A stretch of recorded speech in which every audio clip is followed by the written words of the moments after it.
Hey boys and girls, it's Shane, your sugar cane. Hey, sitting in front of you is delectable, congenial, privileges, and this is Lord, your chicken tank. Good day, Earthlings! This is Marge, your super duper bubbly, lovely sissy. Welcome to Vika's Jam! So for today's video mga kazems, we are going to discuss Bisaya speakers are multilingual. So, napapansin natin ngayon na naka-denim kaming lahat. Yes!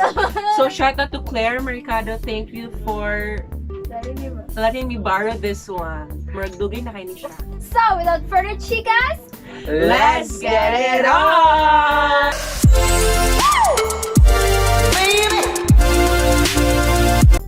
So for today's video, we're going to talk about the languages that most of the Bisaya speakers in the Philippines know. This is about the three languages, which is Bisaya, Filipino, and English. The rest of the languages we use in these videos are just the basics, and we're not that fluent. We want to serve both fun and learning. So, enjoy!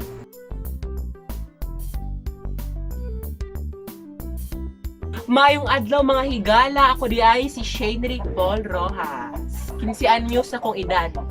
So, mayong buntag kaninyong tanan. Ako di ay si Lawrence De Vinosa. Akong dakong pagyukbo sa inyong tanan sa pagpananaw karon. Yes, mayong salamat. This mga is- higala.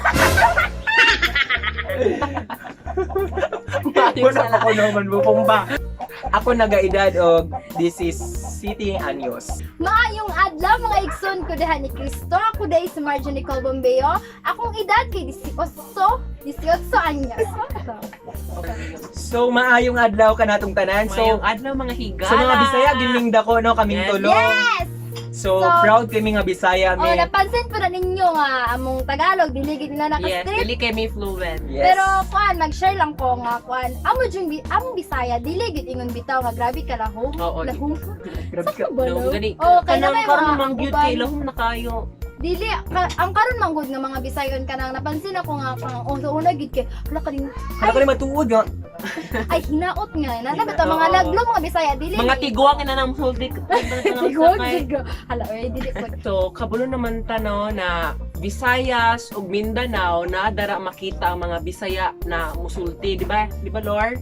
O mga tao nga kabalong istorya o Bisaya. Oo. So, most especially sa mga southern areas sa Southern. Philippines. Pero ang Bisaya biya kay kuan murag na ay pagkagikan sa Spanish na O, kuan. na siya kuan. Inspired by Oo. Spanish words. O tungod sa katong pagsako pressure ba na di ba? Yes. Ang murag na adapt day nato. Oo, like 1, 2, 3, di ba? Especially Bisaya sa na uno. Oh, Ano? Bisaya ba? Bisaya/Spanish. Magandang araw po sa inyong lahat. Ako po si Shane Paul Rojas, 15 taong gulang. Ang aking mainit na pagbati sa inyong lahat. Ako nga po pala si Christ Lawrence de Vinosa, 17 taong gulang. Magandang araw sa inyong lahat. Ako nga po pala si Marge Nicole Bombeo, 18 taong gulang.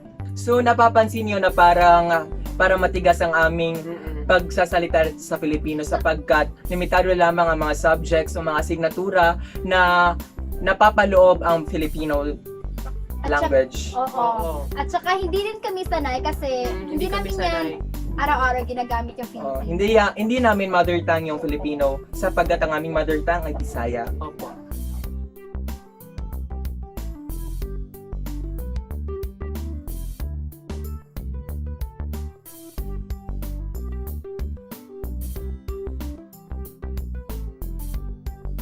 At saka alam naman natin na ang lingwaheng Filipino ang national language dito sa Bansang Pilipinas. sa aming bansa. Kaya na rin natuto kami mag-Filipino. At meron ding mga activities sa paaralan namin na sa Agosto na buwan Na hinihikayat lahat ng mga estudyante na magsalita salita ng ng Filipino. Kasi yun ay national language. Ano? kasi yun ay buwan ng wika. Buwan ng wika.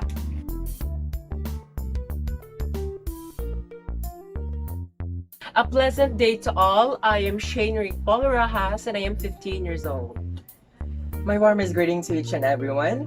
Standing in front of you is a 17-year-old stunner. I am Lawrence De Vinosa. Good day, everyone. By the way, I'm Marjorie Nicole Bombeo, and I am 18 years old. So guys, we all know that the Philippines rank 5th place among all the countries who are fluent in speaking English. And I also observed that there are some of the Filipinos, they thought that the measurement of intelligence is speaking in English. Yes. But it is not true because when we talk about that, there is a discrimination. In other countries, speaking in English fluently Doesn't not- matter at all. doesn't matter at all as long Yes. as they understand what we want to convey. Convey, yeah. And for me, English is the most important language. Yeah, if you're going to other countries, you're because going it is to the way to connect to people so that you can understand Understand what each they're other. saying. Especially you need like jobs. Like yes. if you're If you're planning to go to the other countries, yes, You need you must you- know you how to must speak know. in English so that they So can it's a must. understand what you're speaking.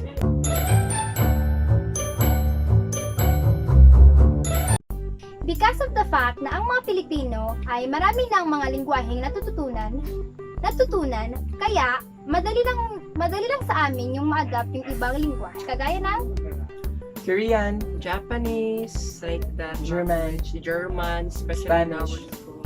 and it is a way also to understand their culture Yes, and their culture beliefs, and their- and also their way of living. Yes. Okay. Kaya ngayon, magbibigay kami ng mga halimbawa ng mga foreign language sa inyong harapan. Schönen Tag alle, ich bin Jean-Eric Paul Rojas, ich bin 15 Jahre alt. Ich komme von den Philippinen aus Cagayan de Oro Stadt. Mein Hobbys sind Online-Spiel spielen, Essen und Schlafen manchmal und singen mit meiner Mutter. Buenos días, señoras y señoritos. Placer con Vicente Christ Lawrence de Binasasuy. Tengo 17 años de edad. Te quiero. 안녕하세요 여러분, 저는 말전입니다. 만나서 반가워요. 정말 고마워요 친구. 너무 사랑해. 잘 지내요. Konnichiwa, cousins! Watashi tachi wa dikazjan! Arigatou gozaimasu! Aishiteru! Shishi! Ano yun? Shishi Chinese. So that's the end of our video. Don't forget to click the subscribe button and hit the notification bell so that you will be updated to our new videos. At huwag din kalimutan i-follow ang aming social media accounts na nasa ibaba. See you soon because we don't believe in vice. Keep sanitized. See you!